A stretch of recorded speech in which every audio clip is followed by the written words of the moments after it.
Aim right, achieve big at KR Mangalam University. हमारे साथ बिहार के डिप्टी सीएम विजय सिन्हा जी मौजूद है। सर, इस वक्त हम देख रहे हैं कि जो वोटर लिस्ट रिवीजन का मुद्दा है वो बहुत गरमाया हुआ है और आपके जो विपक्षी है वो बहुत घेर रहे हैं। खासतौर पर इलेक्शन कमीशन पर आप लोगों के कंधे के सहारे निशाना साधा जा रहा है कि आप लोग ये करा रहे हैं। ये लोग जंगल राज के युवराज, अराजकता उत्पन्न करने वाले, बिहार को बर्बाद करने वाले लोग हैं, बिहार को मजाक बनाने वाले लोग हैं। ये वही लोग हैं ना, श्रीमान लालू प्रसाद यादव के पुत्र, जिनको न संविधान में विश्वास है न संवैधानिक संस्था का सम्मान करते हैं। चुनाव आयोग एक स्वतंत्र बॉडी है। संवैधानिक संस्था के बारे में बार बार इस तरह का प्रश्न उठाना, क्या संविधान में विश्वास रखने वाले लोग ऐसा करेंगे? कोई पार्टी जाति के लिए तो चुनाव आयोग का फरमान जारी नहीं किया है, ये तो सबके लिए है। आज 35%, 40%, 45, 50% वोट पोल होता है। अगर जो सुनिश्चित करना चाहता है कि 100% वोट पोल हो, जो यहाँ मतदाता नहीं है हम उसको चिन्हित करें, जागरूकता उत्पन्न करें, इसमें आपत्ति क्यों है? असली इसको घबराहट हो गई है कि हम चुनाव हार रहे हैं तो हार का बहाना ढूंढ लो, पहले से चुनाव आयोग के मत्थे मर दो। ये तो कांग्रेस राजद की मानसिकता तो हमेशा संविधान विरोधी रहा। जी, स्थिति यहाँ तक है कि 9 तारीख को एक बंद बुलाया गया है। राहुल गांधी भी जा रहे हैं बिहार 9 तारीख को और तेजस्वी, तमाम लोग विपक्षी, आप लोगों को वो घेरेंगे। दोनों आदमी संवैधानिक पद पर बैठा है, लेकिन संविधान के विरोधी लोग हैं, संवैधानिक संस्था का बार बार अपमान करते हैं। अब वक्फ बोर्ड बिल में भी देखिए कि लोकसभा से पास हो गया तो उसके विरोध में बोल रहे हैं, कूड़ा में फेंक देंगे, मतलब लोकसभा का अपमान करेंगे। संवैधानिक संस्था कोई चीज फरमान जारी करेगा तो कहेगा कि एकदम गलत है, विरोध करो। ये लोग संवैधानिक पद पर बैठने का योग्य नहीं है।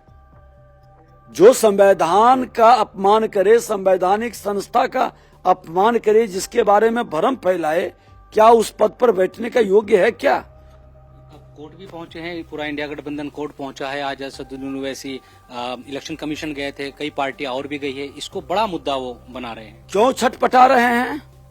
बुत से जिन निकलता था वो खत्म हो जाएगा।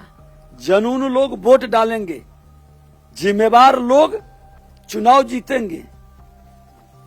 ये जितने माफिया, अपराधी और भ्रष्टाचारी जिनको पोषित करके टिकट देते हैं, उन लोग की हवा निकल जाएगी, इनकी दुकानदारी बंद हो जाएगी। इसलिए ये परेशान है। क्या खतरा आपको लग रहा है कि उनको लग रहा है कि ये जो रिवीजन हो रहा है इससे क्या प्रॉब्लम ऐसी लगेगी? हमको तो कोई आपत्ति नहीं है। चुनाव आयोग इसको जारी रखे, इसको बंद करे। हम संविधान में विश्वास करते हैं, संवैधानिक संस्था का सम्मान करते हैं। हम संविधान और संवैधानिक संस्था के हर निर्णय को स्वीकार करते हैं, लेकिन बार बार संविधान का, संवैधानिक संस्था का और लोकतंत्र का अपमान करने वाले लोग पर कार्रवाई होनी चाहिए। सिन्हा जी, एक आखिरी सवाल है कानून व्यवस्था को लेकर। एक बिजनेसमैन खेमका जी का वहाँ मर्डर हुआ, पिछले 24 घंटे में भी कई मर्डर हुए हैं। उस पर आप ये दर्ज कराया जा रहा है कि लगातार वहाँ इस तरह के जो क्राइम है वो बढ़ रहे हैं बिहार में और सरकार कुछ नहीं कर पा रही है। आप बता दें कि सरकार कुछ नहीं कर रही है तो बालू माफिया जो नरसंहार कराता था, 1000 राउंड गोली चलती थी, दर्जनों लोग को बालू में गड़ देता था। राजद से तो जुड़े लोग ज्यादातर थे। आज बालू माफिया शांत हुआ कि नहीं? अब जमीन माफिया, दारू माफिया के सहयोग से ये नाटक कर रहा है। इसमें ज्यादातर कौन लोग जुड़े हैं? जो राजद से ही प्रत्यक्ष अप्रत्यक्ष हैं। सरकार उसको भी ठंडा कर देगी। सरकार पूरी सजगता से मुख्यमंत्री जी संज्ञान में लिए हैं। प्रेस मीडिया में क्या चल रहा है, किसके साथ? जो अपराधी है, गोपाल खेमका जी के घटना में, उनके पुत्र के घटना में वर्मा का नाम आता है, किसके साथ फोटो है? नेता प्रतिपक्ष, हिम्मत है बिहार में अपराध खत्म करने का तो अपराधी, माफिया और भ्रष्टाचारी को टिकट देना बंद करिए। 2 बार गलती से सत्ता में घुस गए और बिहार में फिर अपराधी को महामारी में बदलने का खेल खेले हैं।